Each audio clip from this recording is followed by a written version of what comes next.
Hello everyone, good evening and welcome to Roma Theory. Yes, you've read it correctly. Masters of our own destiny tomorrow evening at the Stadio Olimpico. If we want to continue in Europe, fighting for our revenge and try to use our chances the best way possible to get to Bilbao or get closer to Bilbao, all we need to do is get 3 points tomorrow, secure the playoffs, and of course, even though it's a disappointment to have to play the playoffs, just, seeing the circumstances of the season, accept that it's been a bad season, get the playoffs, win the playoffs, and then everything is back on the same level. Look, it's a massive game tomorrow. It's a final. It's the first final of the season. It's the first game of the season, which is an in or out game under all effects, because after tomorrow's game, we're either still in Europe or we're back home, eliminated from the Europa League with a very big sad face on our faces, sad smile on our faces, and with a lot of disappointment, because I think if we get eliminated tomorrow, the number one word, more than fuming, more than mad, more than anger, it's disappointment. Because this generation of Roma fans treats this tournament with a knife in between their throat. These players had to treat this tournament with a knife which penetrates their throat and spits blood out of their mouth. This tournament means a lot. I don't want to bore yourselves. I always say this, you know how much I care about the Europa League. You know how much everybody here cares about the Europa League. A tournament which was in our hands and was forced. We were ripped of it from our own hands a few years ago. So I'm not worried in the sense that I'm not worried that we are going to get thrown out tomorrow. I know that there's a possibility, but I also do acknowledge that we are one of the best teams in the Europa League when we hit our day inside the Stadio Olimpico, which in these recent times has been a monumental home of European insane nights. And if you add all of these circumstances, factors together, I'm confident that we can get 3 points tomorrow and secure the playoffs. But on the other hand, you've got a team which are doing very well this season, both in the Bundesliga and in the Europa League. Second in the Europa League group stage and third in the Bundesliga. A team which, yes, has sold their biggest star, Marmoush, to Man City, but a team which plays football, a team which has got interesting players, who follows the manager, a new manager, very well. And most importantly, what I like the most about Eintracht Frankfurt is that Eintracht Frankfurt have got one of the most extreme fan bases in Europe. Tomorrow at the Stadio Olimpico, I expect absolute carnage, because there are a few fan bases in Europe which I'm like, wow, like they are genuinely extremist under all effects. Eintracht Frankfurt is one of them. I expect a siege of German fans at the Stadio Olimpico tomorrow, around the city tonight. I was reading a few articles this morning and how the city is basically, it's going to be full of police everywhere around Rome to avoid the Feyenoord 2015 events. And because, do you remember what Eintracht Frankfurt fans did in Naples in 2023 when they played in the Champions League together? They were banned of going to Naples for the away game, but 3,000 Eintracht Frankfurt fans traveled to Naples despite the ban, and they literally set up a guerrilla fight around the city. They burned police cars. They are a fan base which treats these events, these European nights, with a lot of passion, and in some cases also a bit too much. It's going to be fun. I'm so ready for it. I'll be at the ground tomorrow, so a vlog will come. I am confident. I trust my players. I trust my team. I trust my manager. I trust us. Bring your voice, bring your scarf, bring your flags, because tomorrow's game can change our season from this to this. If we crash out of Europe, as far as I'm aware, my season ends. If we crash out of Europe, my only big objective of the season, my biggest dream, and the purpose of this season would die. And my looking towards games this season would genuinely flip. I'm ready. It's going to be a fun one. I want to speak about Eintracht a bit. I want to speak about us and how we prepare for this game. And then I also want to share a few minutes on what happens if we win, draw or lose. And if we do get to the playoffs, who do we get and how it works? Because a lot of people don't understand this. And I don't blame you. It took me a bit of time. A few friends told me how it works and I've understood how it works. So I will tell you how it works if you didn't understand. In the meantime, all I ask you to do is to hit the like button in the video and to subscribe if you haven't already. These are the games where I care about it the most. These are the games where I want everybody to smash the like button. Because these are the games where togetherness, unity and familyhood predominate and make us win. So yes, do all of the things down below. Pop your questions in the live chat and we'll get through them in a second. Okay, Eintracht Frankfurt sold their best player, I agree. It's definitely a factor to consider, but they are a dangerous side. They're second in the Europa League and third in the Bundesliga. They only lost one game in this Europa League group stage, and that game was in France against Olympique Lyon. Other than that, they drew every other game, apart from one which they drew against, I believe it was the Bucharest side of Romania, but I might be wrong. No, sorry, it was Victoria Pilsen. So they won every game apart from two, which one they won, one they lost, one they drew.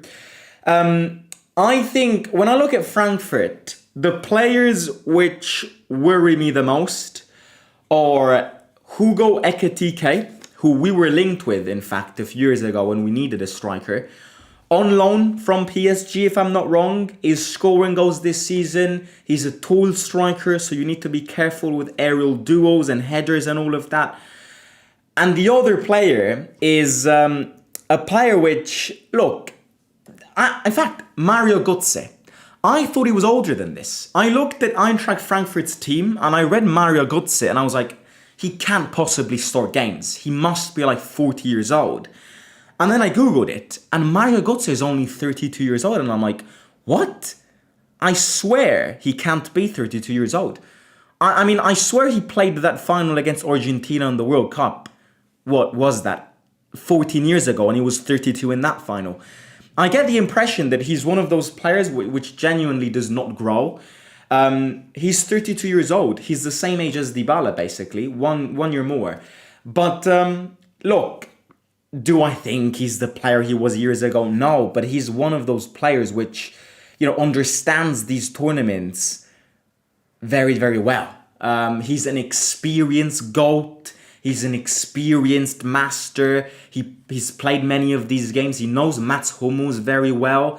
So, you know, he's one of those players which you have to deal with carefully in these games because he knows how to play these games. He knows what to do and how to step up in these, you know, complicated atmospheres as well. Speaking about Eintracht a second, a lot of you might go, well, they don't need to win this game. They've basically mathematically qualified to the next round. And technically they're not mathematically qualified in the first 8, but they are going to be qualified for the first 8. And technically they can't get first because Lazio is going to get first also because of goal difference. But the other thing here is to consider is the finances. You know, getting second in a Europa League group stage of this new format and getting 5th or 6th brings you at least 10 million into your banks. And it's aspects which in modern football you must consider. So I don't necessarily think, and I don't necessarily agree with people who say, oh, well, Eintracht Frankfurt, they've already qualified. It's going to be a win for us. They're going to play with their socks on. I mean, partially I agree. I mean, who are they playing this weekend? Maybe if they have a big game this weekend, they could rest some players. They're playing against Wolfsburg. I don't follow the Bundesliga much.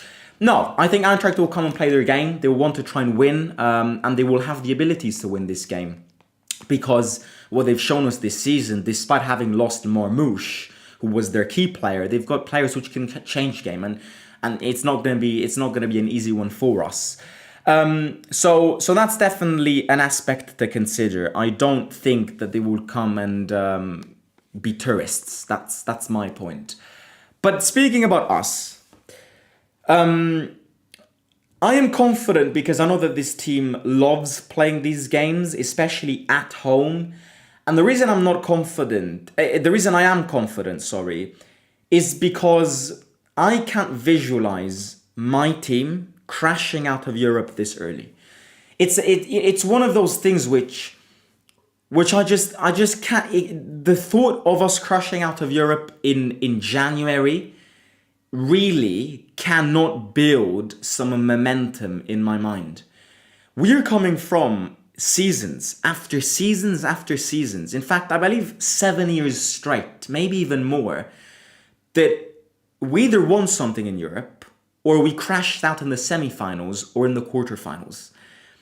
It's been almost a decade, maybe even a decade, that we don't crash out of Europe this early. So I know that this team knows these games off the top of its chest, heart and tongue. I know that a lot of these players know these games and can't wait to play these games. I'm speaking about Hummels, Dybala, Paredes, Kone, players who came to Rome, aspiring Champions League tournaments. They can't be scared of these games. They will know mentally how to prepare these games. And the other thing is, what Mourinho left in you, what the 2018 experiences in the Champions League left in you, what De Rossi left into you last season in the Europa League, what you all guys achieved, even this team, a Europa League final, a Conference League spot, a Conference League trophy. Last season, about to, basically on the verge of qualifying for yet another Europa League final if it wasn't for Bayern never losing. I know this team. You like playing these games. You know how to prepare these games. We as fans also know how to step it up in these games. So the reason I'm confident is because at home we're a different gravy. And also, can I just say, Eintracht Frankfurt are a great side, but we've faced way more complicated teams in European tournaments in past seasons, and we managed to literally dominate them. Eintracht Frankfurt are good, but Eintracht Frankfurt ain't Bayer Leverkusen, a team which hadn't lost a game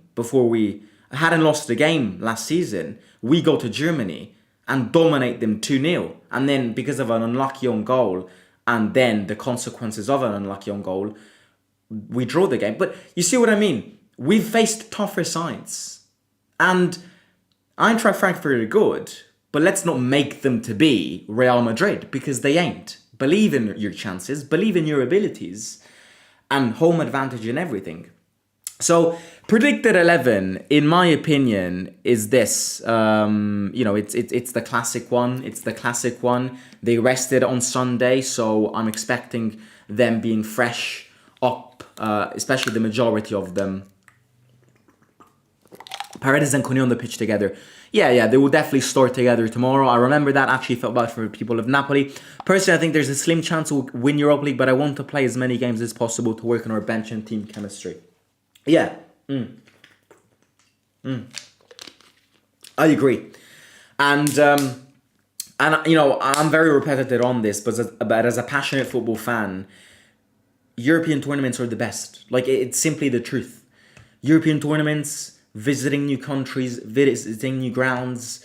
If we advance to the next rounds, I will go to another away game. And it's that feeling that you cannot buy anywhere else. You simply can't. So I agree. Looking back at, because this is the last, of course, group stage game. Looking back at our Europa League past and our Europa League season, we've been such a disappointment. We started with a good draw against Bilbao, a game which, if we had won, we would have probably qualified for the first 8. And then from Elfsborg, a disaster. Elfsborg away, Union Saint-Gilloise away, AZ Alkmaar away, all games which you had to win. Adding on to that 1-0 win with a Dovbyk penalty with Juric on the bench against Dynamo Kiev. The classic Juric game which we won but didn't feel as a win.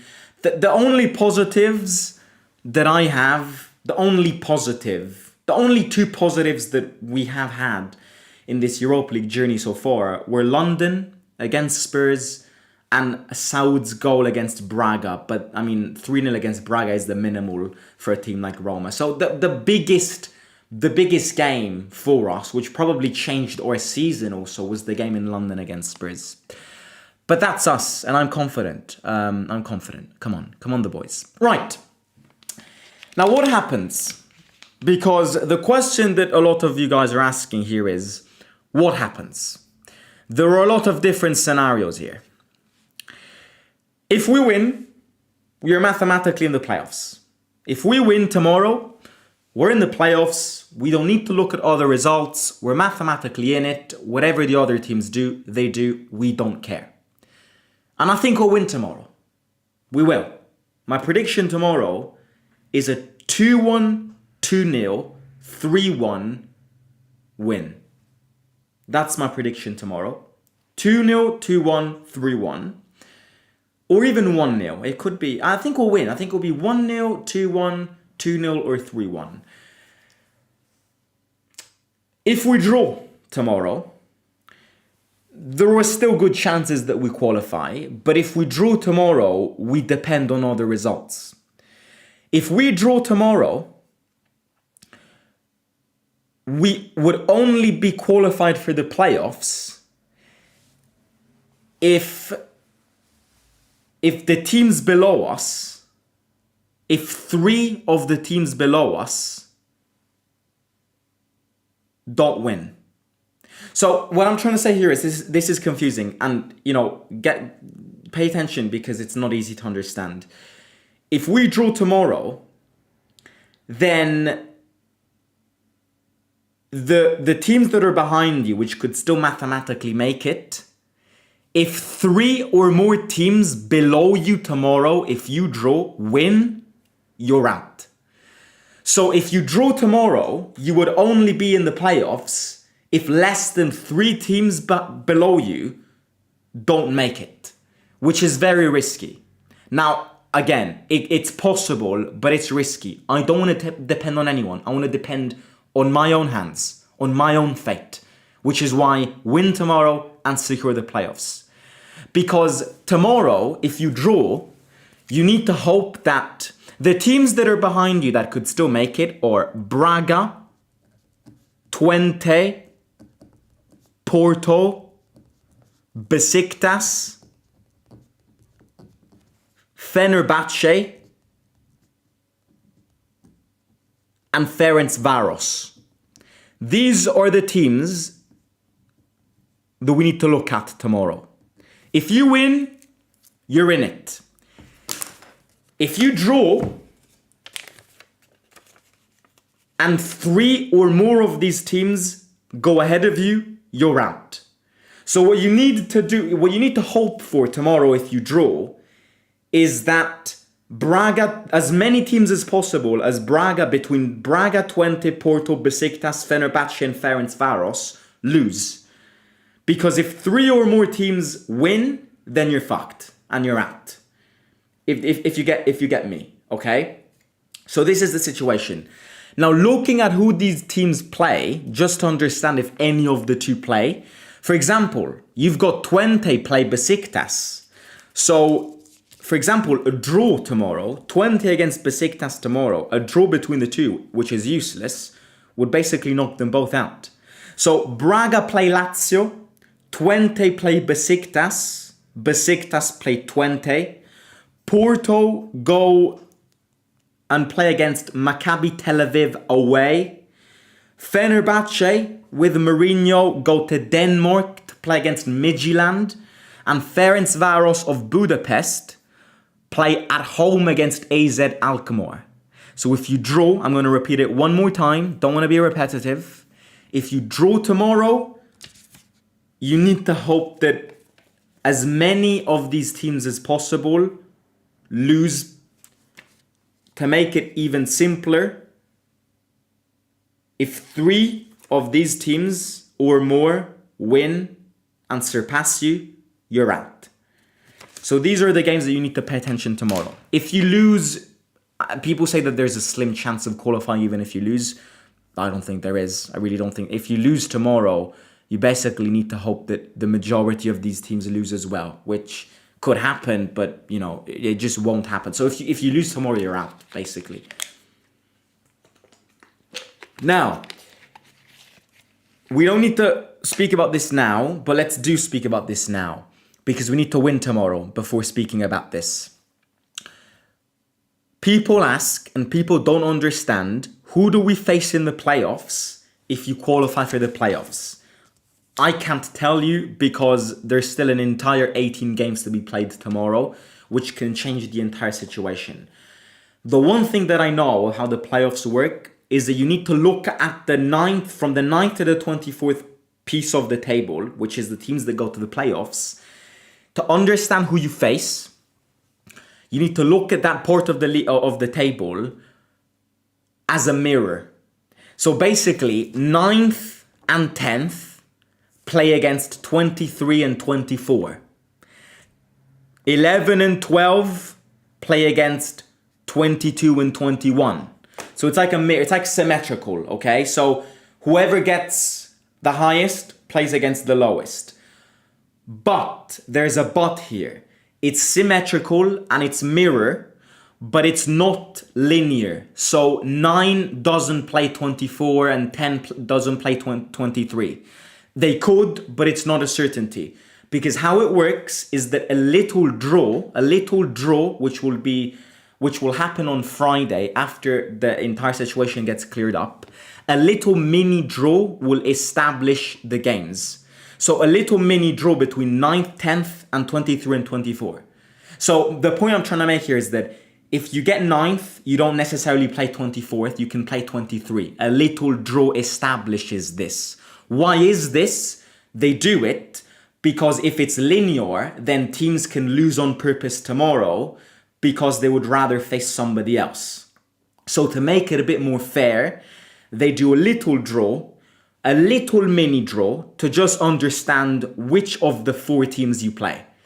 So you need to look at it in 4s. 9th and 10th, 23, 24, but it's not necessarily linear. 9th could play 23rd and 10th could play 24th. A little draw established that. It could be 9th and 24th and 10th and 23 if the draw says that, but it's pure luck. It's 50-50. 9th could play with 23 and 10th could play with 24th. A little draw establishes that. 11th and 12th are in a dilemma with 21-22. And little draw establishes who plays what in that little bracket. 13 and 14 go with 18 and 19, and a little draw establishes who plays who in that bracket. 14, 15, you get the point. So it's linear, symmetrical. No, it's symmetrical, but it's not linear. So a little draw would establish the two. I hope you understand that. It took me about 30 minutes to explain that. And of course, remember, the higher you get in the playoffs area, technically the weaker team you face. If at exact time of speaking, if the Europa League group stage had ended today, we would either be playing Viktoria Plzeň, Olympiacos, or Ferencváros. Because they are the teams that we would be placed in a little draw against. Okay? So now that technically at time of speaking we are 21st. So 21, 22, which is Ferencváros, and 11 and 12, who are Viktoria Plzeň and Olympiacos, get placed in a bubble and a draw establishes who plays who out of these 4 teams. So technically if it had ended today, we would have either faced Viktoria Plzeň, Olympiacos, or Ferencváros of Budapest in the playoffs. But the situation will change tomorrow, so it won't be this. Anyways, look, what else can I say?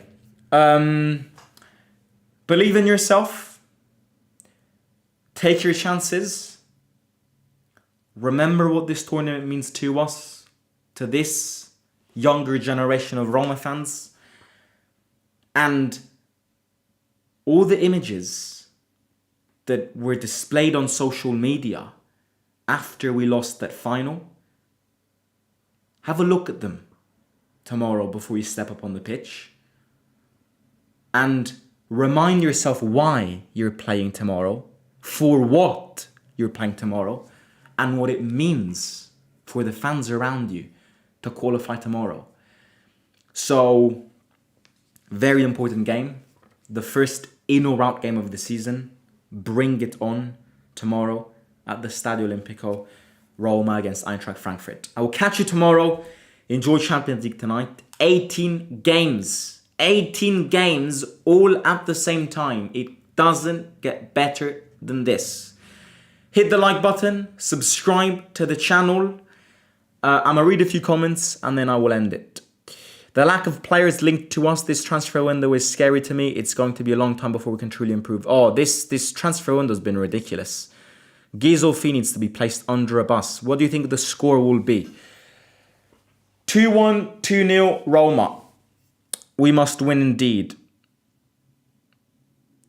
Saud is a marketing signing indeed. The issue is the back three. No, back three with Hummels is solid. Back three without Hummels is bad, but back three with Hummels leading it is a very good one. The problem is the back three when Hummels doesn't play. Very disorganized and lacks of leadership. When Hummels is in it, it's a much better back three. Would you start Elsha over Pellegrini? Yes, because Elsha's playing very well.